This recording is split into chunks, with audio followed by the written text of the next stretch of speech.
ओम नमो भगवते वासुदेवाय। महाभारत की कथाओं में प्रसंग है हिडिंबा के साथ भीमसेन का विवाह, घटोत्कच की उत्पत्ति और पांडवों का एक चक्रा नगरी में प्रवेश। वैशंपायन जी कहते जन्मेजय, राक्षसी को पीछे आते देखकर भीमसेन ने कहा, हिडिंबे, मैं जानता हूं कि राक्षस मोहिनी माया के सहारे पहले वैर का बदला लेते हैं, इसलिए जा तू भी अपने भाई का रास्ता नाप। युधिष्ठिर ने कहा, राम राम, क्रोधवश होकर भी स्त्री पर हाथ नहीं छोड़ना चाहिए। हमारे शरीर की रक्षा से भी बढ़कर धर्म की रक्षा है। तुम धर्म की रक्षा करो। जब इसके भाई को तुमने मार डाला तब यह हम लोगों का क्या बिगाड़ सकती है। इसके बाद हिडिंबा कुंती और युधिष्ठिर को प्रणाम करके हाथ जोड़कर कुंती से बोली, आर्य, आप जानती हैं कि स्त्रियों को कामदेव की पीड़ा कितनी दुस्सह होती है। मैं आपके पुत्र के कारण बहुत देर से व्यथित हो रही हूँ। अब मुझे सुख मिलना चाहिए। मैंने अपने सगे संबंधी, कुटुंबी और धर्म को तिलांजल देकर आपके पुत्र को पति के रूप में वरण किया है। मैं आप और आपके पुत्र दोनों की स्वीकृति प्राप्त करने योग्य हूँ। यदि आप मुझे स्वीकार न करोगे तो मैं अपने प्राण त्याग दूंगी। यह बात मैं सत्य सत्य शपथ पूर्वक कहती हूँ। आप मुझ पर कृपा कीजिए। मैं मूढ़ भक्त या सेवक जो कुछ हूँ आपकी हूँ। मैं आपके पुत्र को लेकर जाऊंगी और थोड़े ही दिनों में लौट आऊंगी। यह आप मेरा विश्वास कीजिए। जब आप लोग याद करोगे मैं आ जाऊंगी। आप जहाँ कहेंगे पहुँचा दूंगी। बड़ी से बड़ी कठिनाई और आपत्ति के समय मैं आप लोगों को बचाऊंगी। आप लोग कहीं जल्दी पहुँचना चाहेंगे तो मैं पीठ पर ढोकर शीघ्र से शीघ्र पहुँचा दूंगी। जो आपातकाल में भी अपने धर्म की रक्षा करता है वह श्रेष्ठ धर्मात्मा। युधिष्ठिर ने कहा, हिडिंबे, तुम्हारा कहना ठीक है। सत्य का कभी उल्लंघन मत करना। प्रतिदिन सूर्यास्त के पूर्व तक तुम पवित्र होकर भीमसेन की सेवा में रह सकती हो।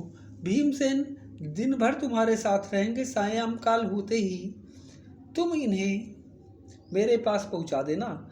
राक्षसी के स्वीकार कर लेने पर भीमसेन ने कहा, मेरी एक प्रतिज्ञा है, जब तक पुत्र नहीं होगा तभी तक मैं तुम्हारे साथ जाया करूंगा। पुत्र हो जाने पर नहीं। हिडिंबा ने यह भी स्वीकार कर लिया। इसके बाद वह भीमसेन को साथ लेकर आकाश मार्ग से उड़ गई। अब हिडिंबा अत्यंत सुंदर रूप धारण करके दिव्य आभूषणों से आभूषित हो मीठी मीठी बातें करती हुई पहाड़ों की चोटियों पर, जंगलों में, तालाबों में, गुफाओं में, नगरों में और दिव्य भूमियों में भीमसेन के साथ विहार करने लगी। समय आने पर उसके गर्भ से एक पुत्र हुआ। विकट नेत्र, विशाल मुख, नुकीले कान, भीषण शब्द, लाल होठ, तीखी दाढ़ें, बड़ी बड़ी बाहें, विशाल शरीर, अपरिमित शक्ति और मायाओं का खजाना। यह क्षण भर में ही बड़े बड़े राक्षसों से भी बढ़ गया और तत्काल ही जवान, सर्वास्त्रविद और वीर हो गया। जन्मेजय, राक्षसियां तुरंत गर्भ धारण कर लेती, बच्चा पैदा कर लेती और चाहे जैसा रूप बना लेती हैं। हिडिंबा के बालक के सिर पर बाल नहीं थे। उसने धनुष धारण किए माता पिता के पास आकर प्रणाम किया। माता पिता ने उसके घट अर्थात सिर को उत्कच यानी केशहीन देखकर उसका घटोत्कच नाम रख दिया। माता पिता ने उसके घट अर्थात सिर को उत्कच यानी केशहीन देखकर उसका घटोत्कच नाम रख दिया। इसलिए समय पर इनकी सहायता करना। कुंती के इस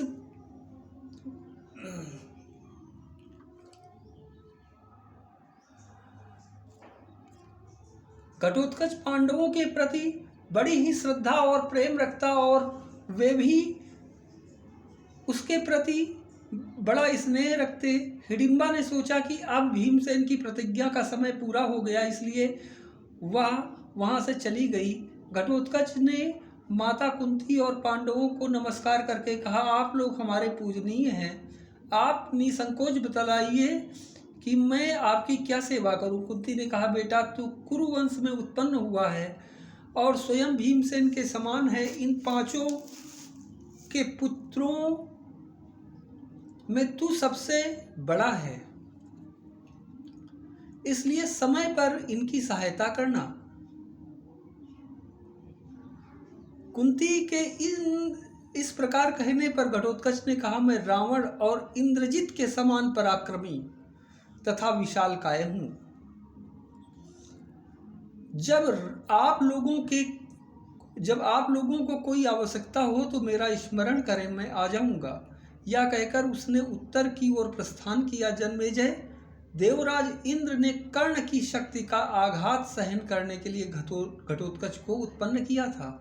वैशंपायन जी कहते हैं, जन्मेजय, आगे चलकर पांडवों ने सिर पर जटाएं रख ली और वृक्षों की छाल तथा मृगचर्म पहन लिए। इस प्रकार तपस्वियों का वेश धारण करके वे अपनी माता के साथ विचरने लगे। कहीं कहीं माता को पीठ पर चढ़ा लेते तो कहीं धीरे धीरे मौज से चलते। एक बार वे शास्त्रों के स्वाध्याय में लग रहे थे, उसी समय भगवान श्री वेदव्यास उनके पास आए।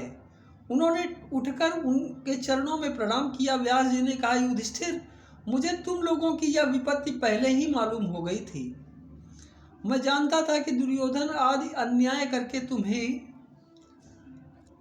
राजधानी से निर्वासित कर दिया है। मैं तुम लोगों का हित करने के लिए आया हूँ। तुम इस विषादमयी परिस्थिति से दुखी मत होना, यह सब तुम्हारे सुख के लिए ही हो रहा है।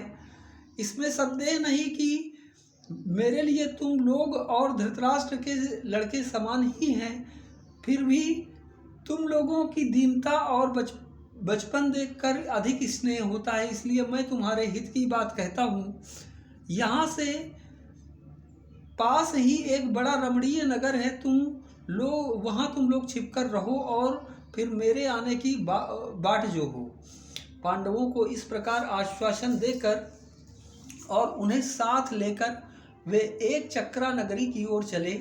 वहां पहुंचकर उन्होंने कुंती से कहा, कल्याण, तुम्हारे पुत्र युधिष्ठिर बड़े धर्मात्मा हैं। ये धर्म के अनुसार सारी पृथ्वी जीतकर समस्त राजाओं पर शासन करेंगे। तुम्हारे और माद्री के सभी पुत्र महारथी होंगे और अपने राज्य में बड़ी प्रसन्नता के साथ जीवन निर्वाह करेंगे।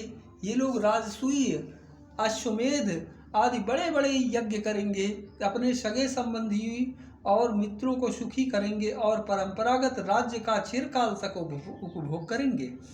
व्यास जी ने इस प्रकार कहकर कुंती और पांडवों को एक ब्राह्मण के घर में ठहरा दिया और जाते जाते कहा, 1 महीने तक मेरी बाट जो ना, मैं फिर आऊँगा।